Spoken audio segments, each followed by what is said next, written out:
Bapak Ibu Saudara sekalian, jumpa lagi dengan saya. Saya berharap semua kita dalam keadaan kondisi yang baik dan sehat.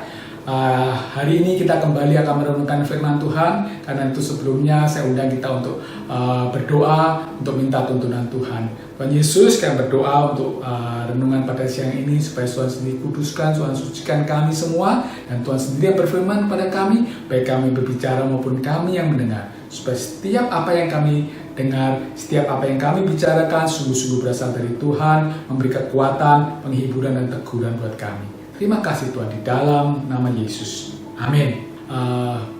Hari ini kita akan mulai lagi sebuah renungan yang kita ambil dari kitab Raja-Raja, 1 Raja-Raja pasal 19 ayat 5 sampai 18. 1 Raja-Raja 19 ayat 5 sampai 18, tapi saya tidak akan baca seluruhnya, kita akan baca beberapa ayat saja.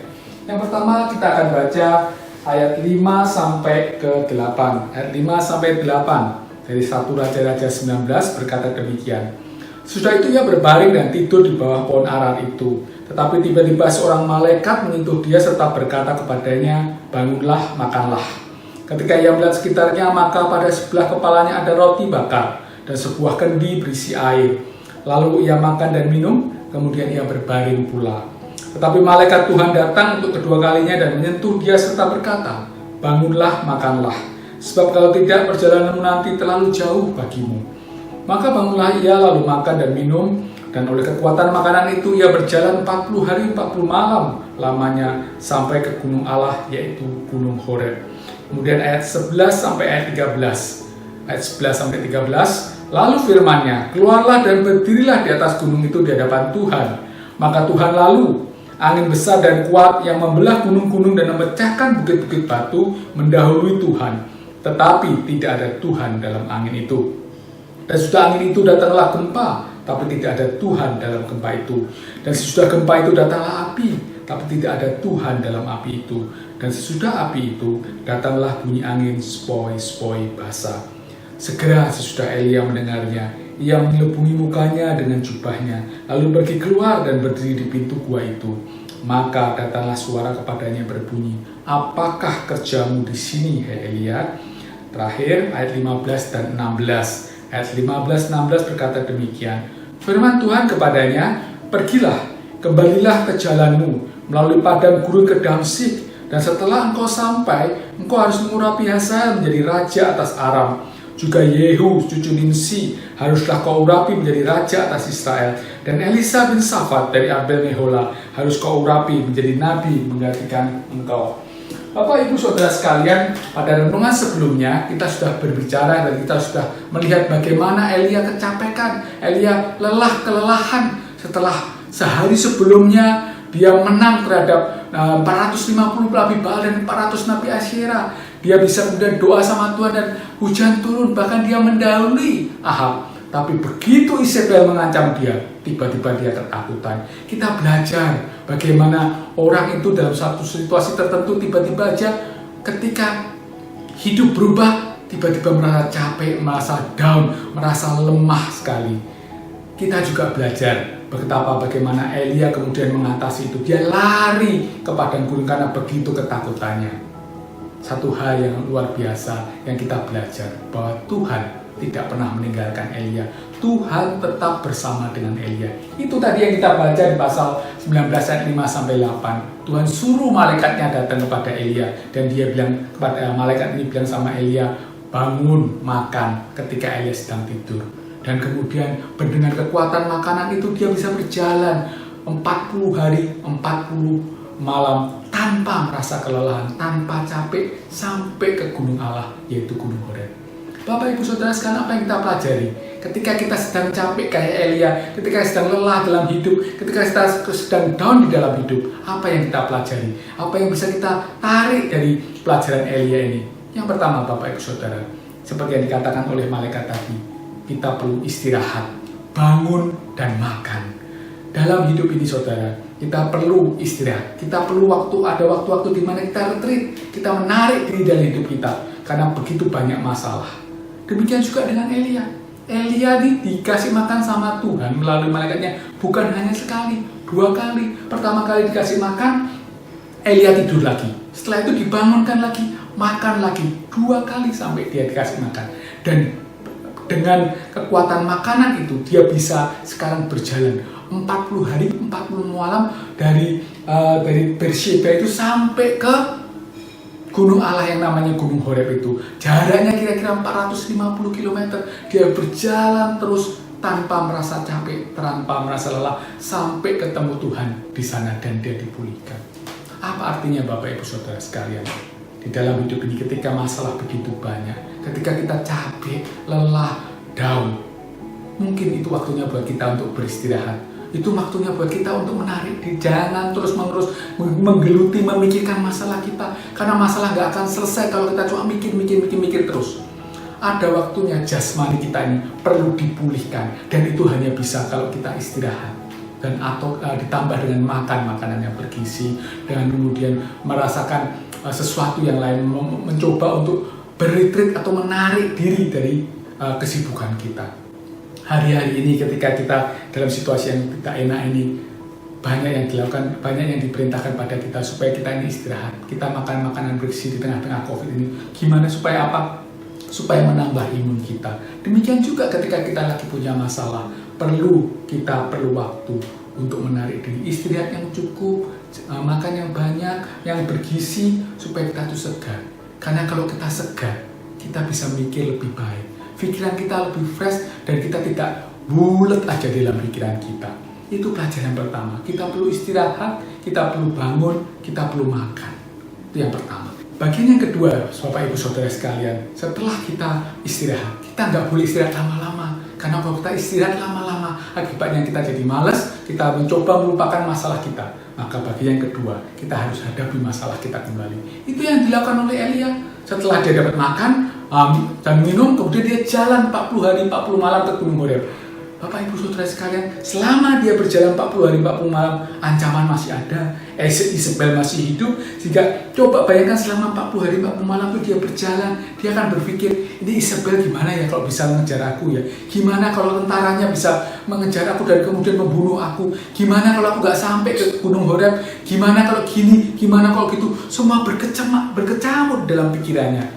Dan itu terus dihadapi tiap hari. Masalah tetap ada, tapi dia terus harus hadapi. Demikian juga kemudian ketika dia kembali dari Gunung Horeb. Karena Tuhan kemudian bilang suruh dia untuk kembali ke padang gurun sampai ke Damsyik. Dan itu lebih jauh lagi, 750 km kira-kira jaraknya. Selama waktu itu Isabel juga masih hidup. Jadi sepanjang dia berjalan dari Gunung Horeb ke Damsyik pun, dia juga punya pikiran, gimana kalau kemudian aku tiba-tiba ditemuin sama Isabel?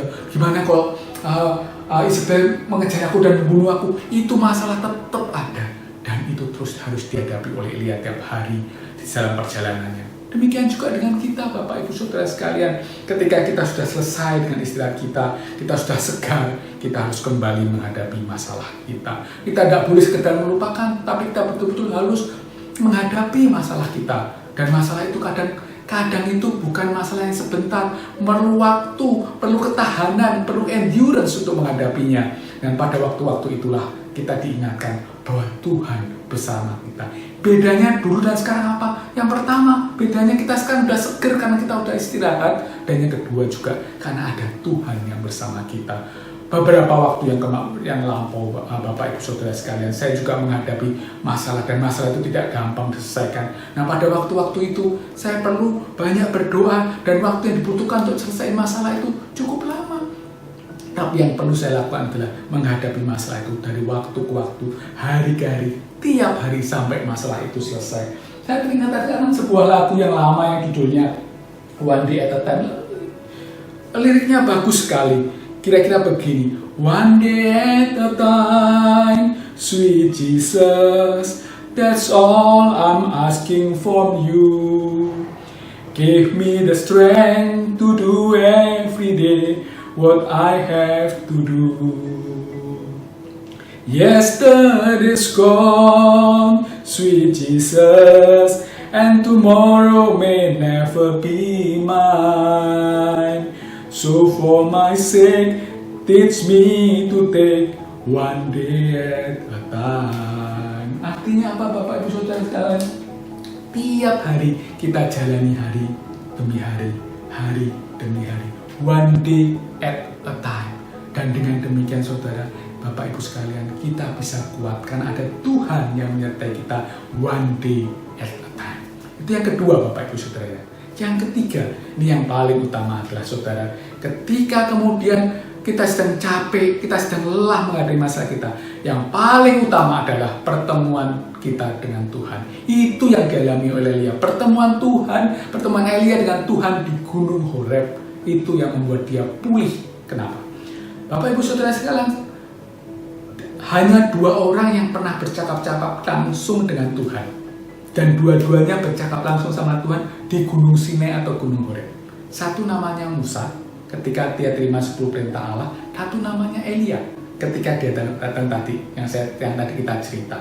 Karena itu, ketika di Gunung Kemuliaan, ketika Tuhan Yesus berubah rupa, hanya 2 orang ini yang pernah ditemuinya, yaitu Musa dan Elia. Dan hari ini kita belajar mengenai Elia. Apa yang dialami oleh Elia ketika bertemu dengan Tuhan yang membuat dia pulih? Ada 2 hal Bapak Ibu saudara sekalian. Yang pertama, Elia bertemu Tuhan bukan ketika ada angin, bukan ketika ada api yang dahsyat, bukan ketika ada angin yang menghancurkan batu-batu, bukan ketika ada gempa bumi yang hebat. Enggak. Tuhan tidak menampakkan diri pada Elia ketika itu. Dan Elia tidak bertemu dengan Tuhan ketika saat itu. Elia bertemu dengan Tuhan ketika angin sepoi-sepoi basah. Elia tahu itu. Kenapa kita bisa bilang itu? Karena Elia baru keluar dari guanya ketika ada angin sepoi-sepoi basah. Pada waktu ada angin yang kencang, Elia nggak keluar. Ketika ada gempa bumi, Elia nggak keluar. Ketika ada api, Elia nggak keluar. Tapi begitu ada angin sepoi-sepoi basah, Elia keluar. Apa artinya Bapak Ibu saudara sekalian? Ketika kita capek, ketika kita ada masalah, pertemuan kita pribadi dengan Tuhanlah yang penting. Dan itu bukan terjadi ketika kita ikut KKR, ketika kita ikut kebangunan roha kesembuhan ilahi, ketika kita ikut acara gereja yang luar biasa, acara Natal, Paskah, atau acara-acara pelayanan atau kebaktian gereja yang lain yang gede-gedean. Bukan Bapak Ibu saudara sekalian. Acara kita ketemu sama Tuhan yang paling penting adalah pertemuan pribadi kita dengan Tuhan, ketika kita berduaan sama Tuhan. Kapan itu? Ketika kita hanya bersama dengan Tuhan, mencari hadiratnya dan sungguh-sungguh bertemu berdua sama Tuhan. Itu kapan? Betul-betul ketika kita tutup pintu dan kita betul-betul hanya berdua sama Tuhan. Ada waktu-waktu di mana ketika itu kita sampai nggak bisa ngomong, kita hanya nangis sama Tuhan, kita hanya menyembah Dia, menikmati hadiratnya. Tapi waktu-waktu itulah yang akan merefresh kita, yang membuat kita dipulihkan oleh Tuhan. Kenapa? Karena pada waktu-waktu itulah kita menikmati kebersamaan kita sama Tuhan.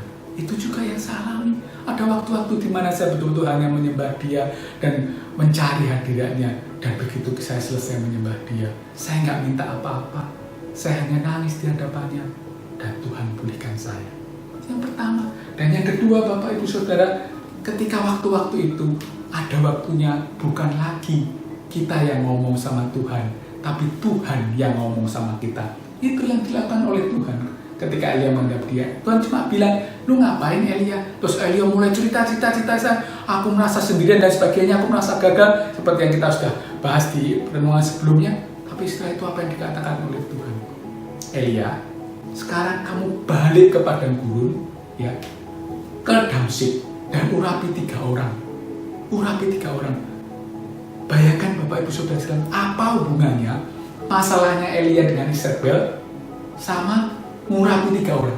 Tidak ada hubungannya. Seolah-olah Tuhan gak menjawab masalahnya Elia. Seolah-olah Tuhan lupa sama masalahnya Elia. Tapi Bapak Ibu Saudara sekalian, yang hebatnya ketika Elia menerima penugasan ini, ketika Elia menerima firman Tuhan ini, tiba-tiba Elia merasa bahwa masalahnya betul-betul selesai. Dia sebetulnya tidak lagi mempersoalkan soal Isabel. Jadi sebetulnya apa ya masalahnya kok kayak gitu ya? Apakah Tuhan menjawab masalahnya Elia? Yes. Apakah Tuhan mematikan Isabel? Enggak. Tapi sekarang apa masalahnya? Masalah Elia selama ini Bapak Ibu Saudara sekalian bukan soal dia takut mati, bukan soal dia dikejar-kejar Isabel, bukan soal dia kecapean, bukan itu. Masalahnya selama ini adalah Karena selama ini setelah diancam oleh Isabel, dia memusatkan perhatiannya pada Isabel, bukan pada Tuhan lagi. Sebelumnya Bapak Ibu Saudara sekalian, ketika Tuhan suruh Elia kemana saja, Elia itu manut. Elia itu ikut. Tuhan suruh dia ke Sungai Kerit, dia ikut. Tuhan suruh dia ke Safat, dia ikut. Tuhan suruh ngadepin Ahab, lawan sama Nabal dan Nabi Yasira, dia ikut. Tapi kemudian ketika dia ketemu sama Isabel, tiba-tiba dia lupa Tuhan. Dia nggak nanya Tuhan. Dia nggak bergantung sama Tuhan. Dia bergantung pada diri sendiri, punya ketakutan yang begitu luar biasa. Itu yang Tuhan mau rubah dari Elia. Masalahnya Elia bukan Isabel. Masalahnya Elia adalah karena dia tidak mendengarkan suara Tuhan, tidak obey, dan kemudian tidak bergantung sama Tuhan. Makanya kemudian ketika Tuhan kasih sekarang perintah baru, Elia manut. Sekarang Elia pergi ke Damsyik, dan itu menyelesaikan masalahnya. Karena sekarang dia obey, dia taat sama Tuhan. Dia ikuti apa yang Tuhan mau seperti sebelumnya. Dan ketika itu terjadi, dia melihat Tuhan menolong dia. Apakah kemudian sepanjang perjalanan itu dia masih nggak was-was? Mungkin masih was-was, karena sekali lagi Isabel belum mati dan dia masih dikejar oleh Isabel. Tapi itu tidak menakutkan lagi buat dia. Kenapa? Karena ada Tuhan yang bersama dengan dia. Itu juga yang harus terjadi dalam hidup kita. Mungkin pada waktu-waktu ini kita perlu bertanya sama Tuhan. Tuhan, apa yang kau mau dalam hidupku? Dalam situasi yang seperti ini, aku capek Tuhan, aku lelah Tuhan, aku down Tuhan. Tapi Tuhan ngomong sama aku, kira-kira Tuhan mau apa? Dan mungkin Tuhan akan tunjukkan pada kita apa yang Tuhan ingin dalam hidup kita. Bapak Ibu Saudara sekalian, di tengah-tengah situasi COVID ini, siapa tahu Tuhan punya tugas sama kita. Siapa tahu Tuhan malah ingin kita menjadi berkat buat orang lain. Beberapa waktu yang lalu, saya dan beberapa bersama keluarga saya dan beberapa teman menerima berita bahwa di daerah Nusa Tenggara Timur sana membutuhkan banyak sekali alat-alat kesehatan, APD, hazmat dan lain sebagainya. Kemudian ketika kita kasihan sama di sana, akhirnya Bapak Ibu Saudara sekalian, kita kumpulkan uang dan kita belikan APD dan kita kirim ke sana. Anak saya ikut, teman saya yang ikut jalan pagi juga akhirnya ikut, dan kita bisa memberikan bantuan ke sana. Dan Bapak Ibu Saudara sekalian, ketika kita lihat fotonya bagaimana mereka begitu bahagia menerima bantuan itu, kita jadi disadarkan bahwa di tengah situasi yang kayak gini, kita bisa jadi berkat buat orang lain. Mungkin di tengah kecapean kita, di tengah kelelahan kita down, Tuhan punya sesuatu untuk kita, dan itu membuat kita jadi kuat, teguh.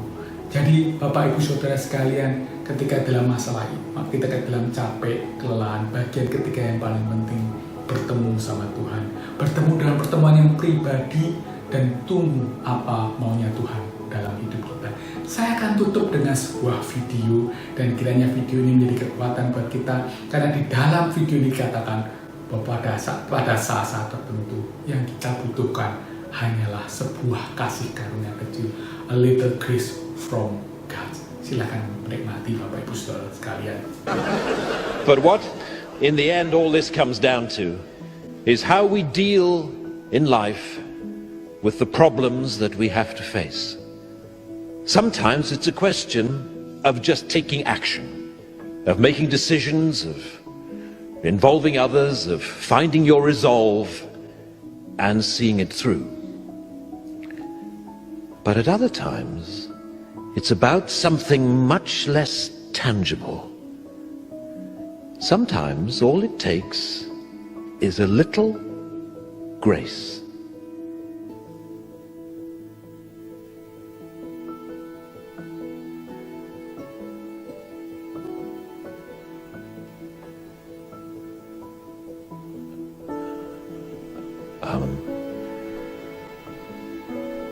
A little of God's grace, and all our problems seem to fade away. Bapak Ibu Saudara sekalian, video tadi sudah kita lihat, dan kita lihat di sana bagaimana pada akhirnya ketika ada grace, ketika ada kasih karunia dari Tuhan, masalah kita yang selama ini rasanya begitu berat, tiba-tiba seperti hilang. Kenapa? Karena ada Tuhan bersama kita. So, Bapak Ibu Saudara sekalian, 3 hal yang saya ingin sampaikan kepada Bapak Ibu Saudara sekalian pada hari ini. Ketika kita capek, lelah, down, pertama, kita perlu istirahat. Ya, kita perlu istirahat. Yang kedua, setelah istirahat, hadapi lagi masalah. Tapi yang paling utama, ketemu sama Tuhan. Pribadi. Dan bukannya pribadi, dengar suara Tuhan. Apa yang Tuhan mau dalam hidup kita. Dengan bekal itu saya berharap kita bisa menghadapi hari-hari kita yang masih belum menentu ini dengan suatu keyakinan bahwa Tuhan akan memberkati dan menolong kita. Sekarang saya mau berdoa buat Bapak Ibu Saudara sekalian. Buat Bapak Ibu Saudara sekalian yang belum pernah terima Tuhan Yesus sebagai Tuhan dan Juru Selamat. Atau sudah pernah terima Tuhan Yesus tapi kemudian lari daripada Tuhan. Mari. Dan malam hari ini mau kembali pada Tuhan. Mari saya undang untuk taruh tangan di dada dan kita berdoa bersama. Tuhan, kami ingin kembali kepadamu. Mari Tuhan ampuni segala dosa dan salah kami. Kami mungkin sudah jauh daripadamu, tapi kami mau balik sama Engkau dan kami undang Engkau untuk masuk dalam hati kami menjadi Tuhan dan Juru Selamat pribadi kami. Ubahkan kami Tuhan dalam nama Yesus. Yang kedua, Bapak Ibu Saudara sekalian, buat saudara-saudara yang sekarang ini merasa capek, merasa lelah dalam hidup, mari saya undang untuk angkat tangan kita dan kita menghadap Tuhan, minta pertolongannya. Tuhan Yesus, kami berdoa buat setiap umatmu yang saat ini sedang menonton acara ini. Kami berdoa supaya Tuhan limpahkan berkat-Mu. Mari Tuhan supaya mereka mengalami perjumpaan dengan Engkau secara pribadi dan mendengarkan apa yang Engkau inginkan dalam hidup mereka. Mari Tuhan pulihkan mereka, pulihkan hidup mereka, pulihkan jiwa dan roh mereka Tuhan. Supaya mereka boleh sungguh-sungguh mengalami kebangunan pemulihan daripada Tuhan. Dan mereka bisa bangkit kembali menghadapi setiap masalah mereka sedang hadapi saat ini. Terima kasih Tuhan, terima kasih untuk firman-Mu, biarlah itu memberkati kami semua. Di dalam nama Tuhan Yesus kami berdoa, amin. Kiranya Tuhan memberkati kita semua. Terima kasih Bapak Ibu Saudara sekalian.